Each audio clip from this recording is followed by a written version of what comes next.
এডিআর-এর মাধ্যমে নিয়োগপ্রাপ্ত কর্মচারীদের ট্রান্সফারের জন্য শীঘ্রই চালু হবে স্বাগত সতীর্থ পোর্টাল। এই শুভবার্তা দিয়ে মুখ্যমন্ত্রী জানিয়েছেন যে দিব্যাঙ্গদের অনুরোধ রক্ষা করে নিয়োগের ক্ষেত্রে দ্বিতীয়বার স্বাস্থ্য পরীক্ষার সুবিধা প্রদান করা হবে। অন্যদিকে প্রাদেশিকীকরণের জন্য শীঘ্রই চালু হবে পোর্টাল। ফেসবুক লাইভে এই ঘোষণা মুখ্যমন্ত্রী, শুনুন।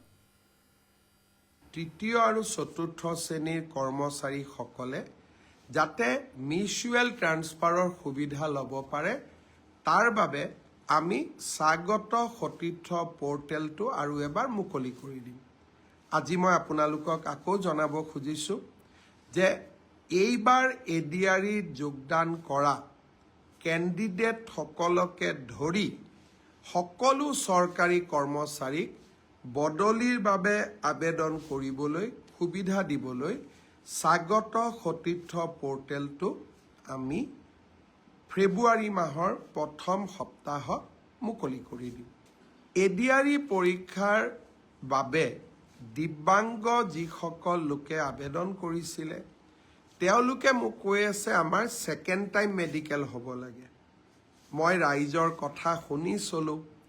ছেকেণ্ড টাইম মই মেডিকেলৰ সুবিধা এটা আপোনালোকক আকৌ দিম, কিন্তু যদি আপোনালোক দিব্যাংগ নহয়, দিব্যাংগৰ কোটাত কিন্তু আমি আপোনালোকক চাকৰি কৰাৰ সুবিধা নিদিওঁ।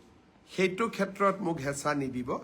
কিন্তু আপোনালোকে যিহেতু কৈছে যে আৰু এবাৰ আমাক চেক আপ কৰাৰ সুবিধা দিয়ক, নিশ্চিতভাৱে আমি আপোনালোকক সেই সুবিধা প্ৰদান কৰিম, যাতে আপোনালোকে আৰু এবাৰ এই ব্যৱস্থাত বা আৰু এবাৰ যদি আপোনালোকৰ প্ৰথমটো ডাউট আছে আৰু এবাৰ যাতে আপোনালোকে সোনকালে আবেদন কৰিব পাৰে।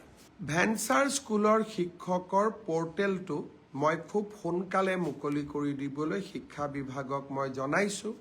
মই বিশ্বাস কৰোঁ যে ৰণোজ পেগু ডাঙৰীয়াই খুব সোনকালে ভেঞ্চাৰ স্কুলৰ আবেদনৰ পৰ্টেলটো মুকলি